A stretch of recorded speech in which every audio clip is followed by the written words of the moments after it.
बोल जयकारा बोल मेरे श्री गुरु महाराज की जय। सौभाग्यशाली गुरुमुखो, सुख के साधन बहुत किए, दुख और चिंता बढ़ी, सहजे ही सुख मिल गया जब सतगुरु शरण गए। सुख पाने के लिए कोशिश तो बहुत करता है, परंतु दुख और चिंता ही बढ़ती है। जब सत्पुरुषों की संगति में आता है तब उसको चैन वह करार आता है।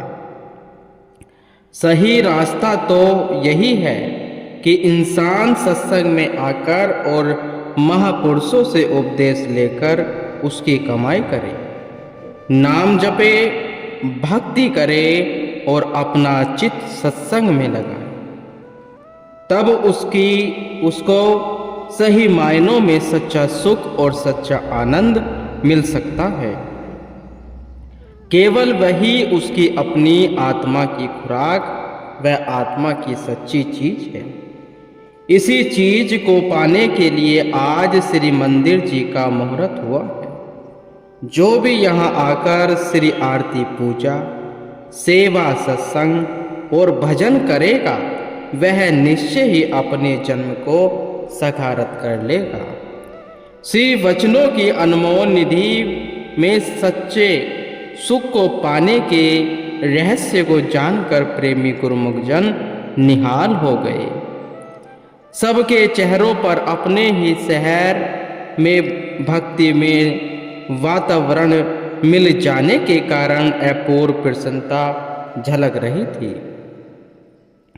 दिन रात माया की झिलमिल में फंसे हुए, माया की गुलामी झेलते हुए प्राणियों को आज इस दास्ता से मुक्त कराने वाले संत सद्गुरु जो मिल गए थे, इसलिए आत्मा सच्चे सुख की सांस लेने लगी।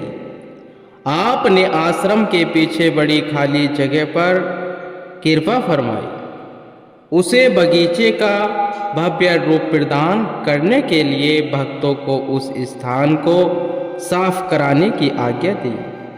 सबने इस सेवा में भाग लेकर कुछ ही क्षणों में इस जगह को साफ कर दिया। आप स्वयं नर्सरी में जाकर रंग बिरंगे पुष्पों के पौधे लेकर आए और नीच कर कमलों से उन पौधों को लगाकर उस बगीचे का उद्घाटन किया। कुछ समय पूर्व जो भूमि घास फूस से भरी पड़ी थी, महाप्रभु जी की कृपा से कुछ ही पलों में सुंदर वाटिका के रूप में सुशोभित होने लगी। महापुरुषों की दृष्टि जहां पर जाए वहां जड़ वह चेतन हर चीज में निखार आ जाता है। सब गुरुमुख जन भी आपके इन दिव्य लीलाओं एवं करिश्मों को देखकर हैरान रह जाते हैं। नवनिर्मित आश्रम का शुभ मुहूर्त संपन्न कर आपने ओटावा के लिए प्रस्थान किया। ओटावा पहुंचकर समाचार मिला कि भारत देश के प्रधानमंत्री श्रीमती इंदिरा गांधी स्वर्ग सिधार गई है। महापुरुष दूरदृष्टि होते हैं। उन्होंने दीपावली से पूर्व भी सब संगतों को श्री दर्शन का शुभ अवसर प्रदान कर दिया। उस समय देश की परिस्थिति बिगड़ गई और लोगों को काफी असुविधा का सामना करना पड़ा। सद्गुरु सदैव अपने प्रेमियों के अंग संग रहते हैं और उनकी रक्षा का संपूर्ण उत्तरदायित्व अपने ऊपर ले लेते हैं। जीव बुद्धि उनकी महिमा वह लीलाओं को समझ पाने में असमर्थ होती है। यह रहस्य बाद में प्रेमियों पर विदित हुआ कि श्री प्रभु जी ने अचानक ही ऐसा बदलाव क्यों किया था। असीम अनुकंपा अटलांटिका में रहने वाले भक्त नितिन जी की देवी देवताओं में आस्था थी और उन्होंने दिल्ली अपने घर में जो मंदिर बनाया हुआ था उसमें देवताओं की मूर्तियां स्थापित की हुई थी।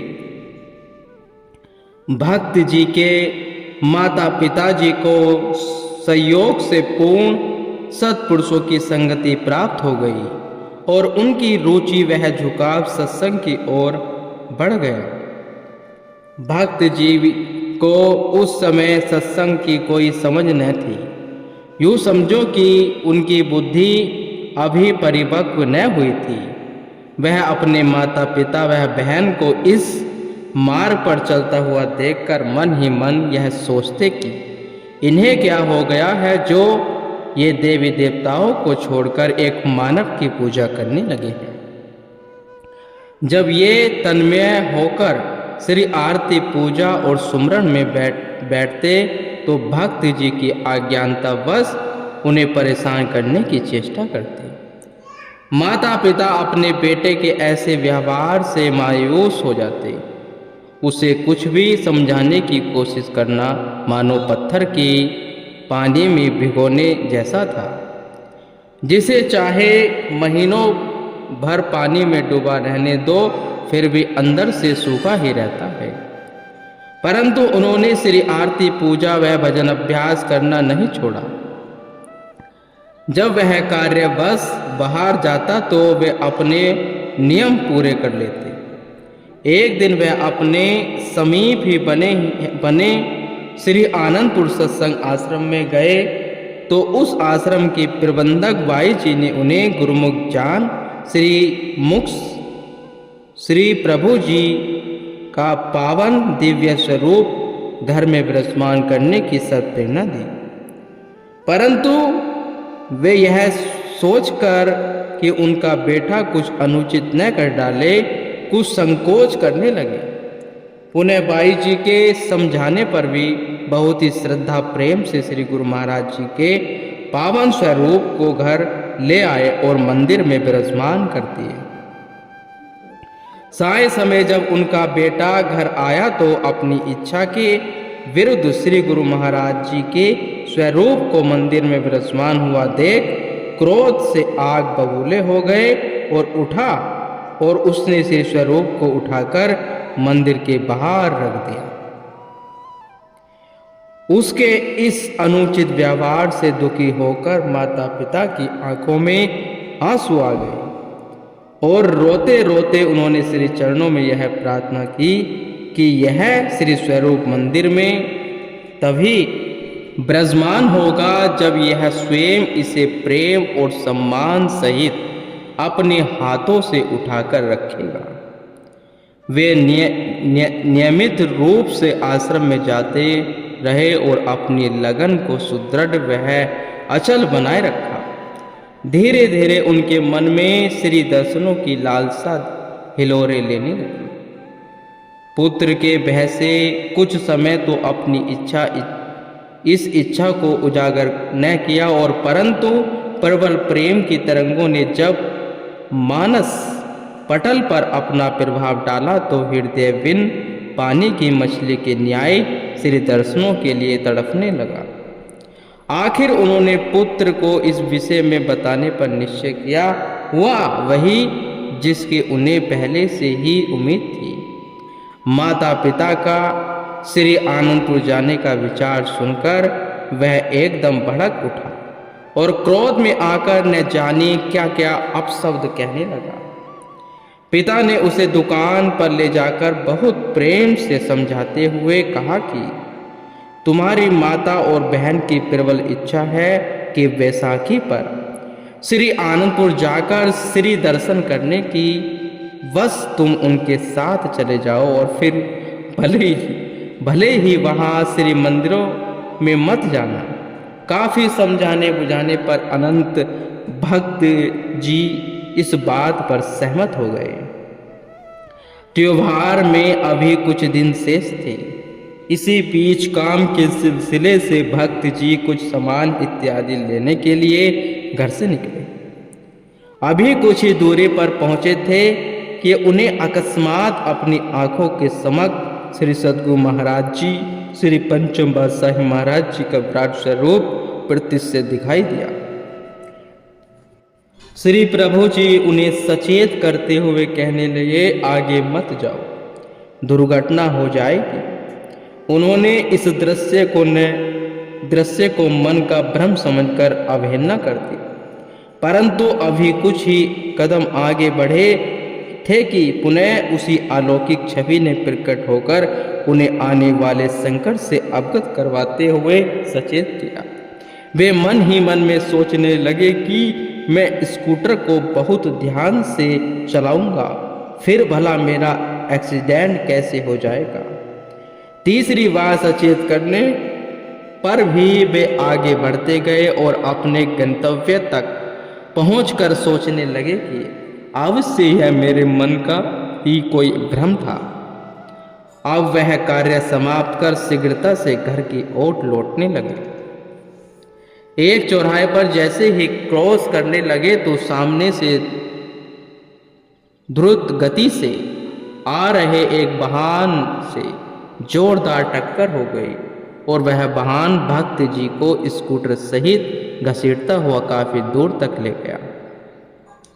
इतना भयावह दृश्य देखकर आसपास से रहे लोगों को भी चीख निकल गई। स्कूटर तो वही चूर चूर हो गया, परंतु कुदरत का ऐसा अनोखा चमत्कार हुआ कि भक्त जी को खरोच तक न आई। वे उठकर अभी संभले ही थे कि पीछे से आ रही कार की ठोकर खाकर उनका सिर सड़क की पटरी से जा टकराया। कुछ ही पलों में दो एक्सीडेंट हो जाने पर भी वे ज्यों के तो ही सुरक्षित खड़े थे।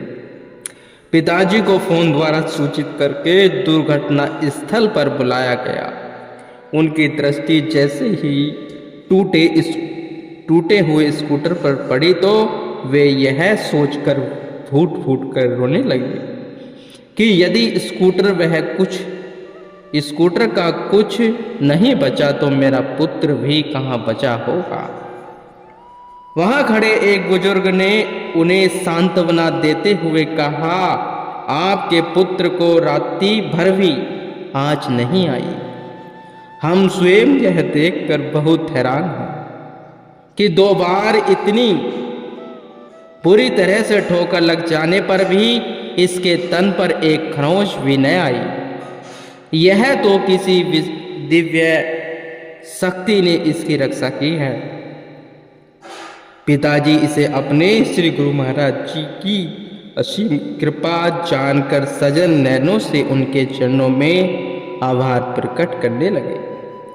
इस घटना के उपरांत भक्ति जी के मन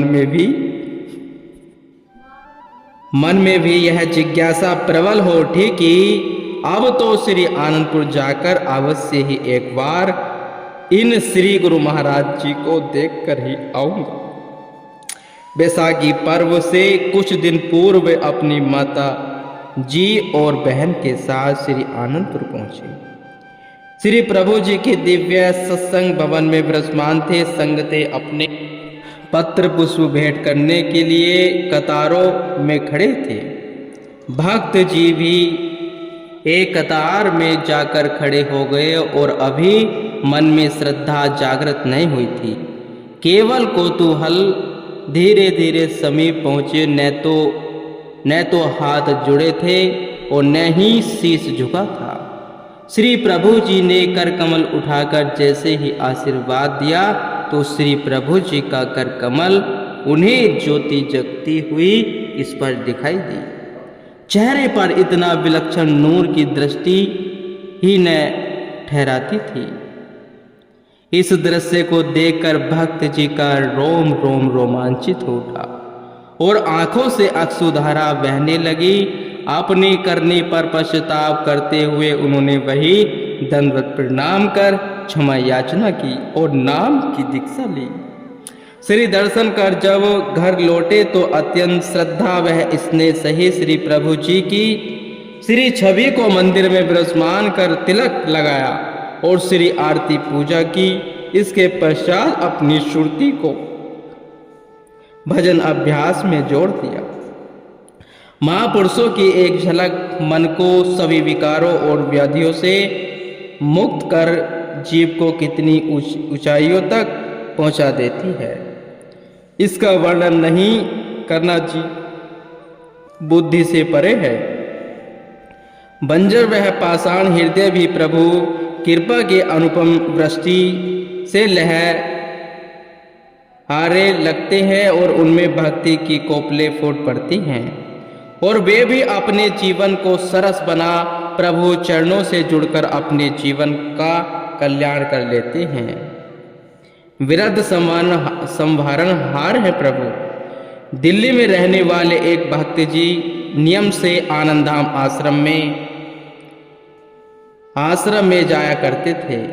नव वर्ष आने वाला था। भक्त जी के मन में यह तीव्र इच्छा उठी कि इस बार नव वर्ष का आरंभ श्री गुरु महाराज जी के श्री चरणों में किया जाए और यह सोचकर वे 31 दिसंबर को ही आनंदपुर धाम पहुंच गए। सारी रात भजन में लीन रहे और प्रातः होते ही न जाने क्यों मन में लंदन जाने का विचार उत्पन्न हो गया। वे इसे अपने मन से हटाने की चेष्टा करने लगे, परंतु यह उतना ही प्रबल एवं दृढ़ होता चला गया।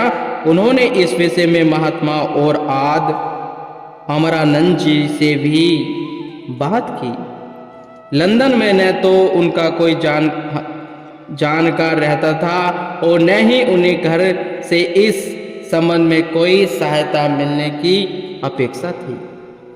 उनका मन विचलित हो गया और उन्होंने मन ही मन में श्री गुरु महाराज जी के चरणों में अपनी इस तीव्र इच्छा को पूर्ण करने की विनय की। लगभग 1 मास बाद जिस कंपनी में काम करते थे वहां अपने ऑफिस में बैठकर कार्य कर रहे थे। उनके ऑफिसर ने उन्हें आकर कहा कि कंपनी के कार्य को आगे बढ़ाने के लिए विदेश में जाने के लिए आपका चयन किया गया है। आप ही शीघ्र ही अपना वीजा व अन्य औपचारिकताओं को पूर्ण कर लंदन जाने की तैयारी करो। भक्त जी यह सुनकर अचंभित हो गए। एक पल को तो उन्हें अपने कानों पर विश्वास न हुआ।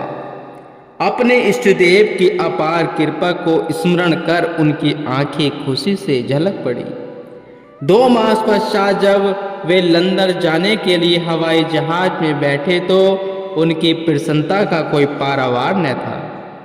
कंपनी की ओर से आवास आदि का सब प्रबंध पहले से ही कर दिया गया था। उन्होंने अपना कार्यभार ग्रहण किया, परंतु यह खुशी अधिक दिन तक न ठहर सकी। भक्त जी को रह रहकर भारत की याद सताने लगी। आनंद धाम का चित्र उनकी आंखों के आगे तैरने लगा और हालांकि वे श्री पंचम पातशाही जी का छोटा स्वरूप अपने साथ ले गए थे और फिर भी श्री परमहंसों के साथ साथ उन्हें श्री गुरु महाराज जी की याद सताने लगी।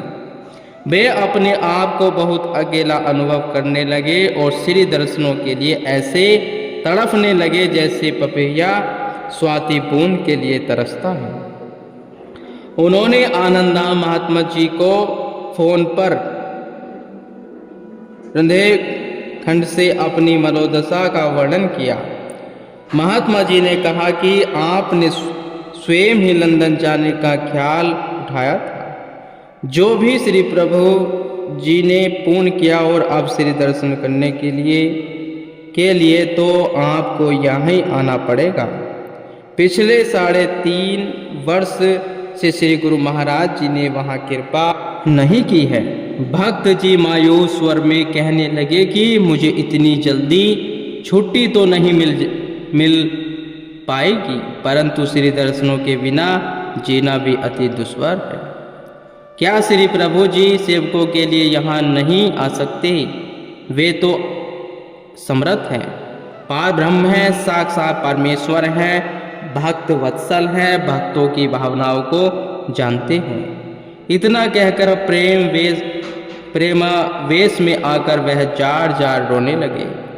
आप उन दिनों श्री गुरु महाराज जी प्रयाग धाम में विराजमान थे और दोपहर के समय संगत को समय प्रदान कर जब ऊपर अपने कक्ष में पहुंचे तो अचानक ही सेवा में उपस्थित महात्मा जनों को फरमाया कि हमारा कुछ दिन के लिए लंदन जाने का विचार है। शीघ्र ही टिकटों का प्रबंध करें। कुछ ही दिनों में श्री प्रभु जी लंदन पहुंच गए और मंगलधाम आश्रम में कृपा फरमाई। अकस्मात ही श्री प्रभु जी को सम्मुख पाकर लंदनवासी गुरुमुखों के आनंद की कोई सीमा न रही। शुभ आगमन का समाचार पाकर भक्त जी भी आश्रम पहुंच गए और श्री प्रभु जी का नूरानी दर्शन पाकर उनकी आत्मा प्रफुल्लित हो उठी। विरह वेदना काफुर हो गई और सत्संग के पश्चात जब भजन आरंभ हुए तो भक्त जी श्री प्रभु जी की आज्ञा से खड़े होकर नाचने लगे। जब मन नाच रहा तो तन भी हरकत में आ ही जाता है। श्री प्रभु जी ने मंद मंद मुस्कुराते हुए भक्ति जी की झोली प्रसाद से भर दी। सद्गुरु व्रत संवारनहार होते हैं। अपने सुकोमल तन पर कष्ट उठाकर भी वे अपने व्रत की संभार करते हैं। कैसे एक भक्त की पुकार पर लाखों मीलों का सफर तय करके उसके पास पहुँचे और उसे पावन श्री दर्शनों से कृतार्थ कर उसकी आत्मा पिपसा को शांत किया। करुणा और प्रेम के भंडारी प्रभु कैसे प्रेम पास में बन जाते हैं और किस प्रकार प्रेमियों की भावनाओं को पूर्ण करते हैं, यह घटना उसका सजीव उदाहरण है। गुरुमुख